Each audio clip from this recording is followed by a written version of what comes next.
So as we transition to one Rocco Zikarsky, this is a really interesting conversation here because Zikarsky was someone who, and I don't know if people have deleted tweets or whatever. I don't know. I don't care about receipts, but there were people and smart people. I'm not even saying this like they're crazy or something, who thought Rocco could potentially be like a top 5 pick in this draft coming into the season. There was some real hype for that. Rocco Zikarsky, of course, a monster measurement guy. Zikarsky measured 7'3" without shoes, so he's a real 7'4", 9'6.5" standing reach, so a 7'4" and 3/4 wingspan. So he doesn't have like a crazy wingspan. He has smaller hands than Yang by a lot, but he does have just a massively higher standing reach. If we rank kind of all the standing reaches, if at this year's combine, he would be, I believe, at the top. Just a mass. He's not like a ton bigger than Malawak in that way, but he just has a massive standing reach. He's just a huge, gigantic human, really skinny, really raw. A lot of his prospectum was built on FIBA games from 2 years ago. Just the truth. That's a lot of where that came from. He really killed FIBA 2 years ago. He's a July 11, 2006 birthday. He is 18 years old. His rookie season will be his age 19 season. He's from the Sunshine Coast in Australia. This year he played for the Brisbane Bullets in the NBL. In 20 games this year, he only played in 12 minutes a game. He averaged 4.7 points, 3.5 rebounds, 0.3 assists, 0.3 steals, 0.7 blocks, 0.6 turnovers on 50, 20, 62.5 shooting splits. For some more advanced stats, he had a 54% true shooting from a 7'4" guy. That's really rough. 50.7 effective field goal rate, 14.3 offensive rebound rate, 18.9 defensive rebound rate, a 3.5 assist rate, 12.2 turnover rate, 1.2 steal rate, 5.6 block rate, 17% usage rate. He was really underproductive, under the radar, whatever you want to say. Now, to be honest, this is kind of the truth for a lot of NBL prospects. Like, Ousmane Dieng put up some numbers, but Ryan Rupert was not like a big numbers guy. There's a lot of guys that come up the bet. AJ Johnson last year ended up being a first-round pick. Was not a big numbers guy. He barely played in the NBL. So Zikarsky, I don't think that is like the death knell of his career. The truth is, very similar to the top EuroLeague, even though the NBL is a lower level than the top EuroLeague by a long shot. The NBL values its veterans, and it really values toughness and physicality. And Zikarsky was really lacking in that, and that was a part of the issue. Let's start by I want to start by talking about kind of just the history of guys this big, because the truth is, I think we sometimes think of players this big, this being like a leg up in basketball. But the NBA is littered with these guys kind of failing,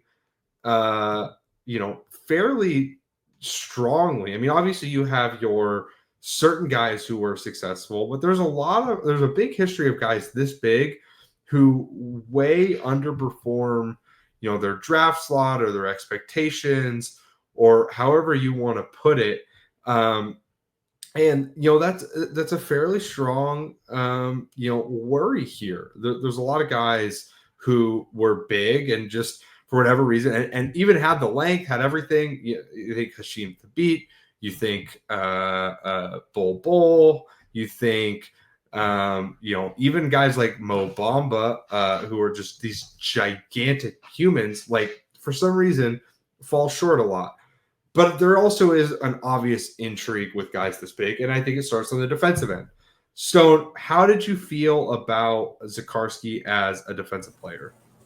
Yeah, I think there's good and bad here.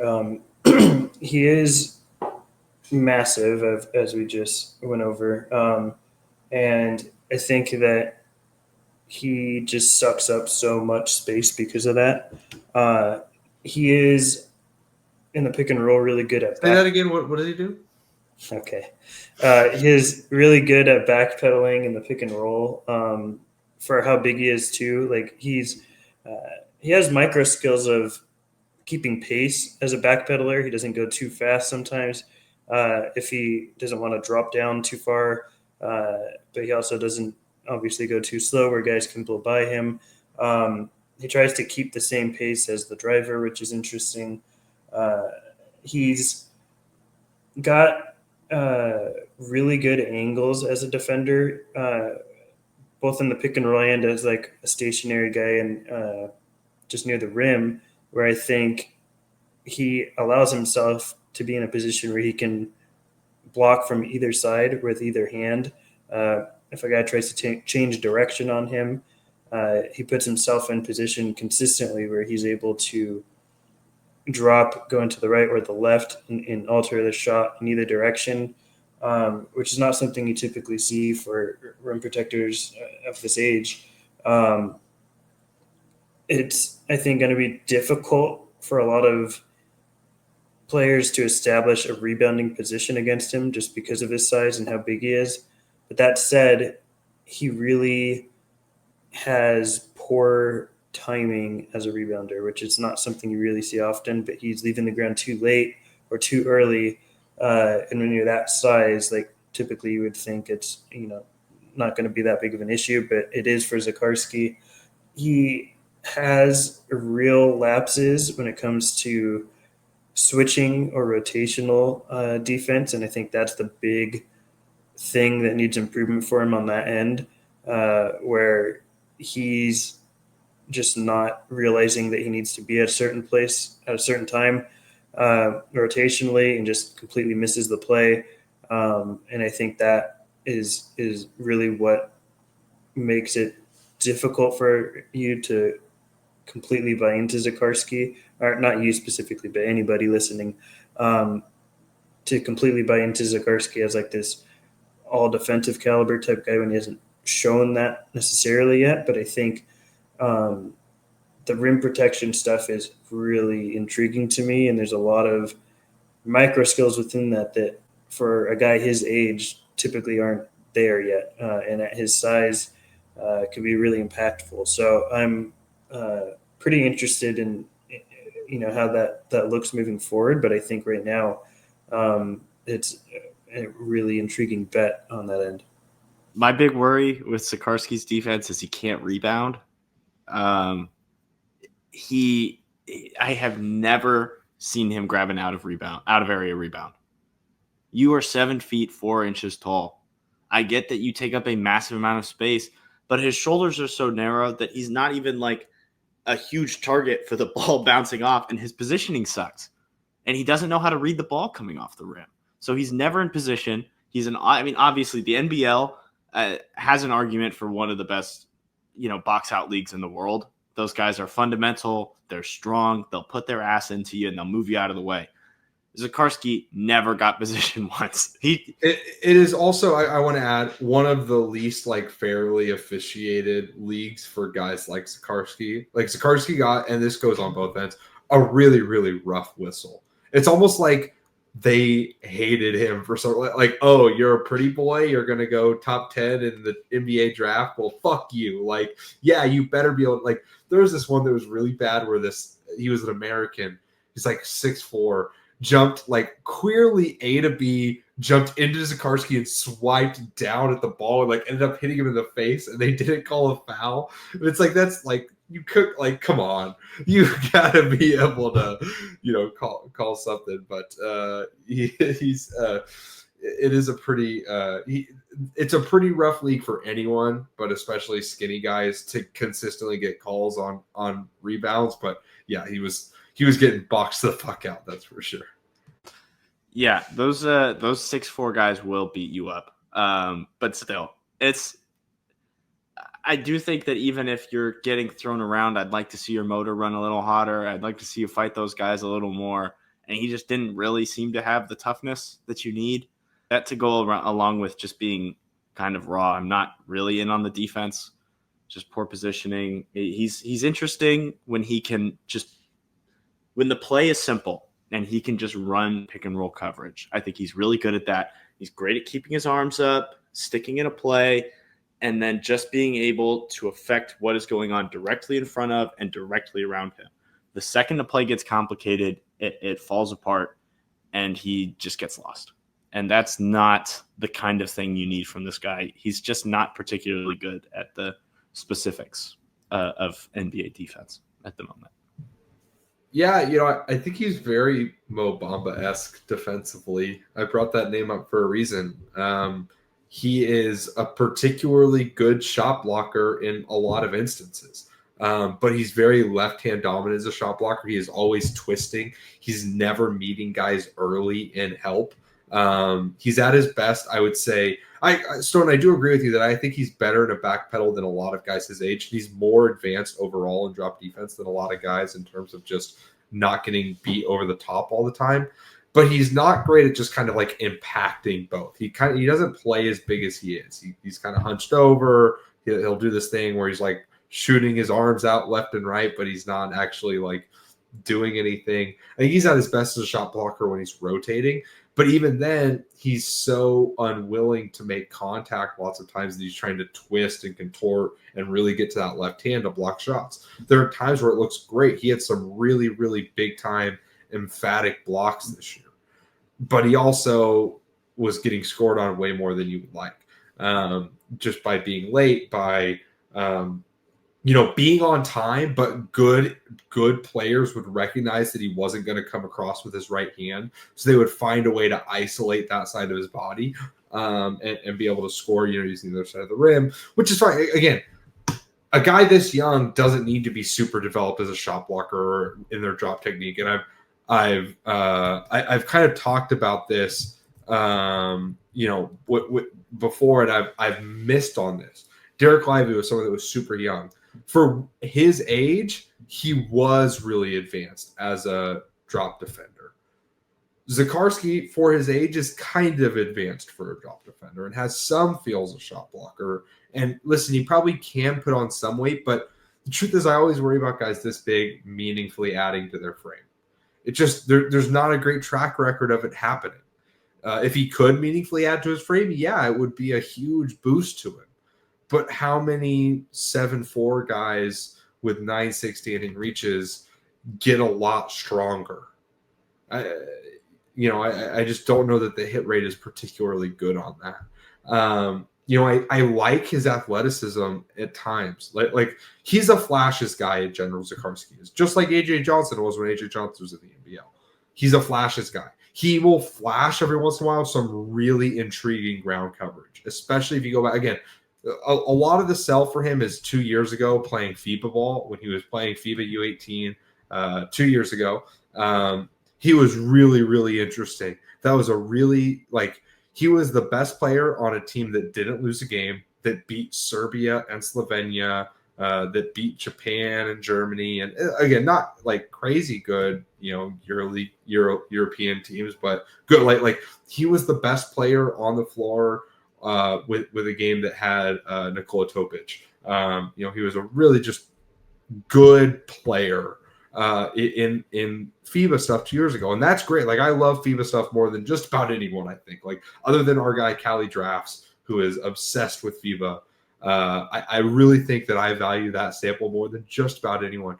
But even I can admit that there hasn't been like a ton of development between them now. And that's a worry.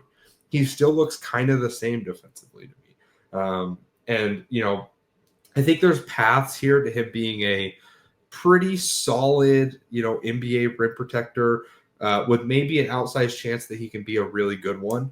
Just again, there's not a lot of guys that are this big who can even flash the type of ground coverage he flashes. There's a couple times on film where he sprints from the top of the key out to the corner, funnels a guy where he's supposed to be, and then sprints to the other side of the rim to at least contest a shot, even if he's not getting a block. That stuff is great, but he can't do it all the time. And I don't know how much he's going to be able to do it.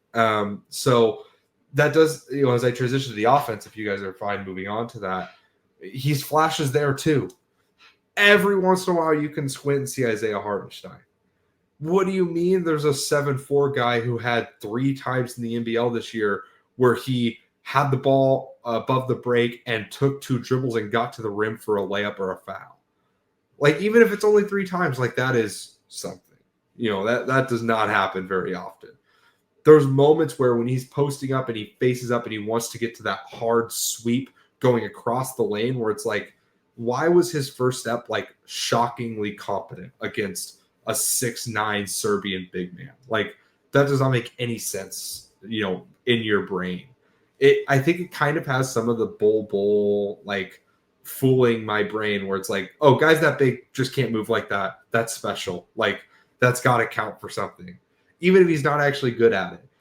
He'll every once in a while he'll take his little 2-foot push shot floaters again that are Hartenstein-esque, and it's like he'll hit one. And it's like, oh, that's great. And then I look and he had a 54% true shooting this year. And again, listen, he's had better.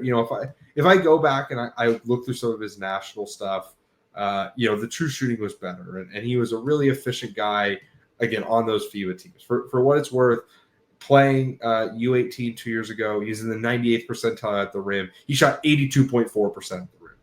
That's good, but he also wasn't playing against great rim protectors. I mean, he wasn't playing with great guards either, giving him the same Yang caveat. I don't know. There's hard for me to really latch on to anything because I didn't think he was a great roll man. He's not a great screener. But, man, it's also hard to deny that there's some flashes. So, Stone, help me put it all together. What is the intrigue here with Zikarsky offensively? Yeah, I mean, for me, it's just being like an elite roller, dunker spot, lob threat guy as a 5. He's not just a straight up and down finisher, and I think for someone his size, that's what's really intriguing. He has like in-air adjustments that he'll make as he's rolling and putting up like a finger roll at times, and he's adjusting to a twisting rim protector. He has these flashes of touch that are really intriguing, and obviously there's less of that in this year because there's just less volume overall with the limited minutes that he played. But there are flashes when you look for them of those little push shots that you're talking about or little hooks. I think that it's far from bankable, but it is enough there to keep me intrigued, thinking that there's a possibility that this guy can, because he's so massive, just get like easy hook shots near the rim and do so at a serviceable level with the touch. I think that he is really. I talked about this with Edie last year, and in a way that Yang doesn't have this, just because he's just not the mover, and he's too stiff, and he isn't as much of a leaper as Zikarsky. Where I think guys like this, even though they're kind of limited in their roles, can have more NBA spacing than people realize because of how long and big they are.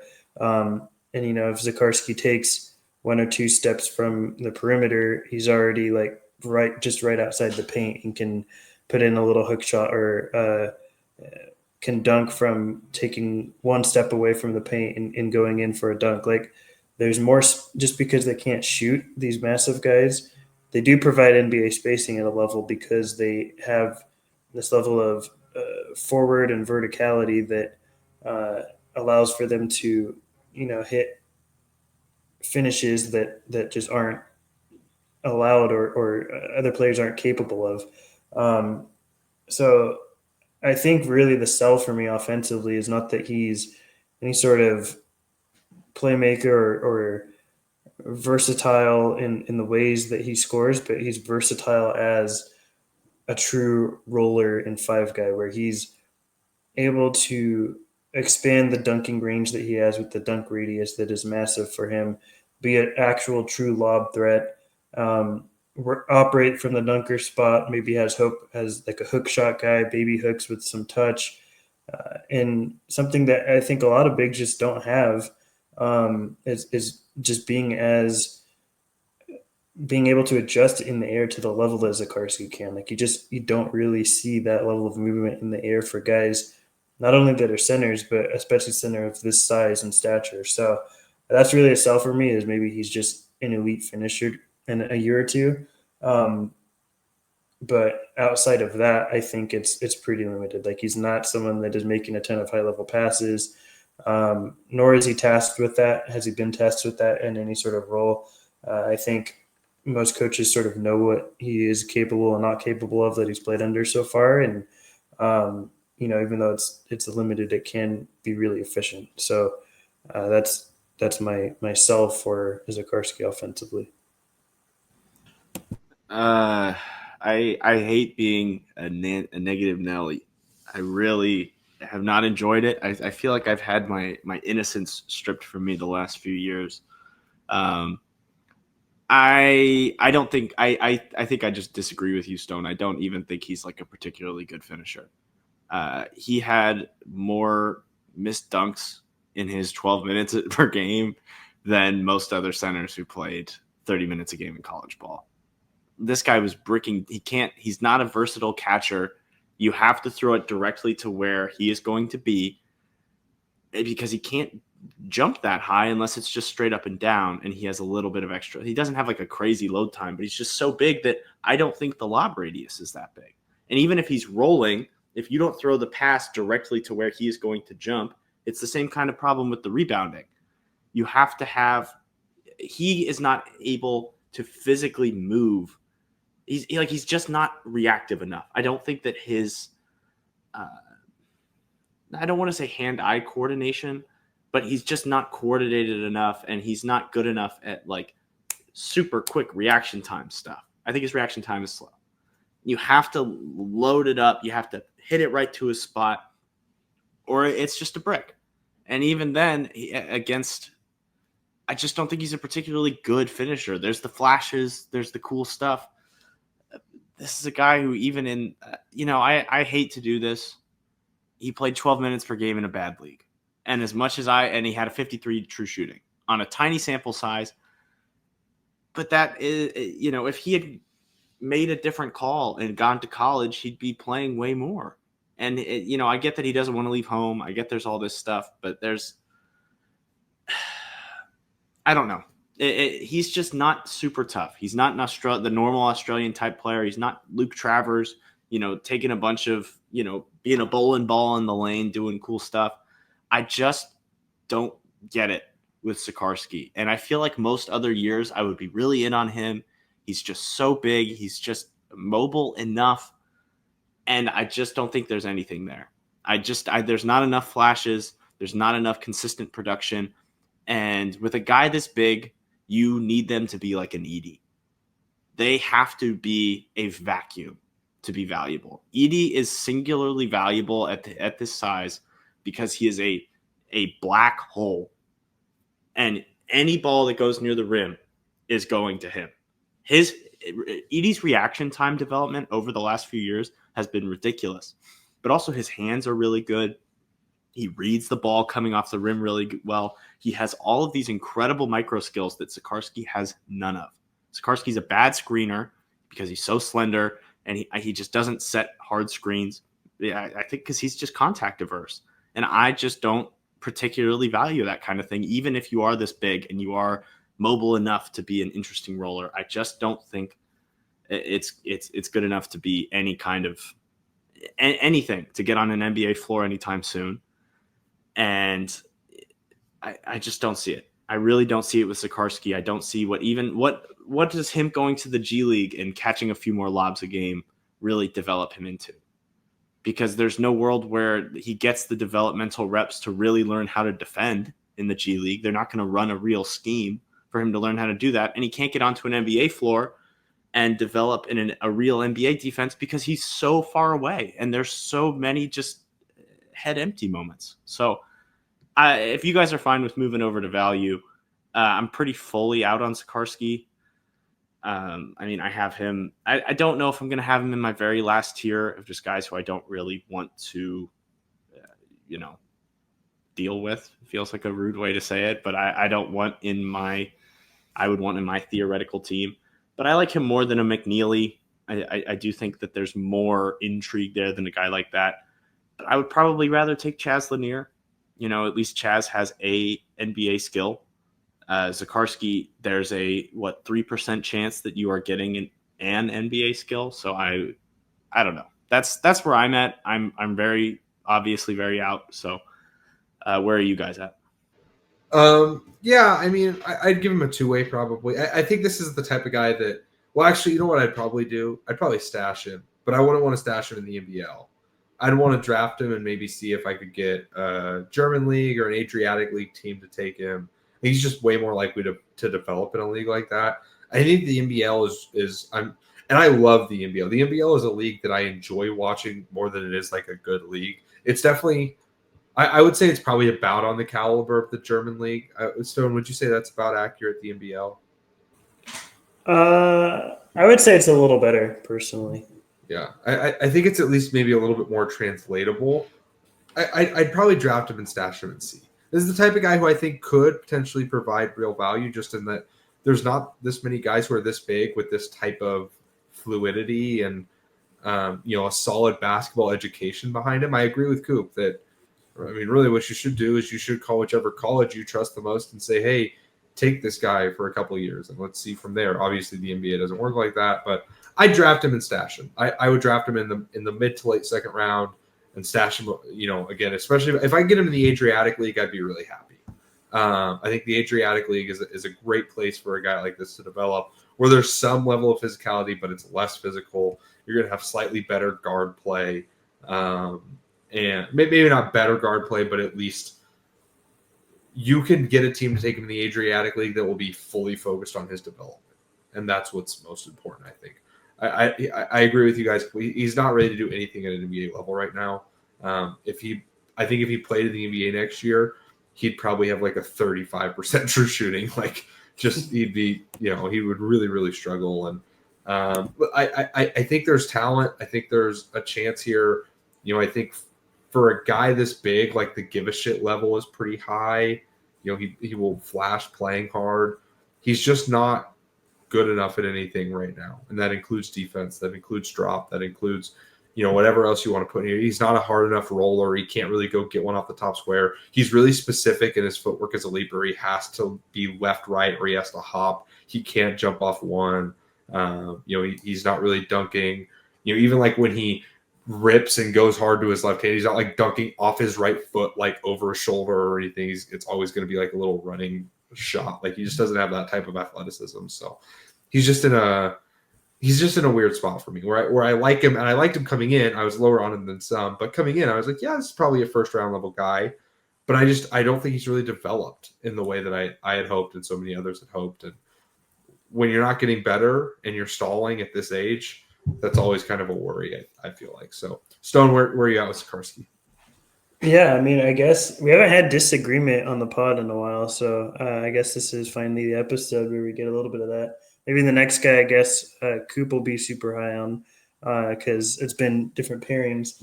I like Zikarsky as a project, but I don't necessarily disagree a whole lot that currently he's just not a good basketball player. But man, the tools are intriguing. Everything he has to work with are really intriguing. I think with more disciplinary defensive development, it could be really intriguing. He jumps too much still, despite his size. Like, if he realizes he's just massive and can stand there and alter shots without necessarily having to jump at stuff, he could really be a lot more impactful.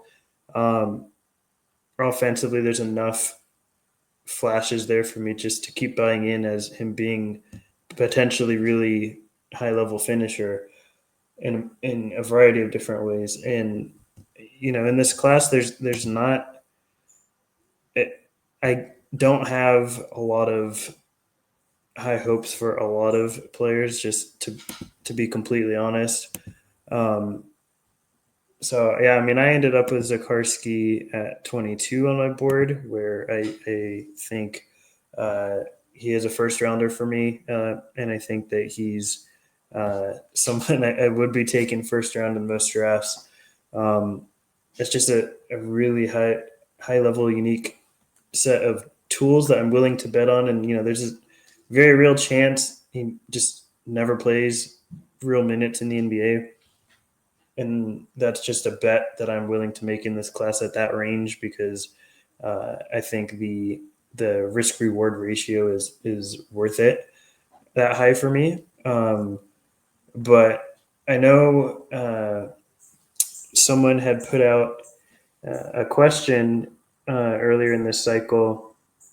I believe it was Nate Babcock who on Twitter put like, what international players have actually, stuck in the NBA over the last 10 years that did not have very high minutes. And I went back and looked because I was curious myself. Over the last decade, really out of, I think, like, I forget how many I counted, but 25, 26 different guys. The only guy that stuck was Hartenstein that stuck in the NBA that was getting regularly less than 20 minutes a game at an international level. And that goes against obviously my Zikarsky argument here, but I think it's just a worth thing to note for a lot of these international guys that we talked about and we'll be talking about, where it's really the track record is not really favoring guys that don't get at least 20 minutes a game in international play. That's not to say outliers don't exist. It did for Hartenstein, and it obviously can again. Obviously, in my case, I believe it can for someone like Zikarsky, but it's not super often. And it's something I think that is just worth noting. I just checked, and Pacome Dadier averaged 15 minutes with Ulm last year. I'm so cooked. But no, that's good. All right. Thank you so much for listening to the Upside Swings NBA Draft Podcast here on YouTube. If you want to check out more of our stuff, you can follow us on Twitter. I refuse to call it X. You can check out our website, upsideswings.com. You can follow all of us on Twitter, subscribe here on YouTube for more content coming down the line. We'd love to hear from you. Let us know your thoughts on this pod and, our process in the comments. We'll see you next time. Thank you.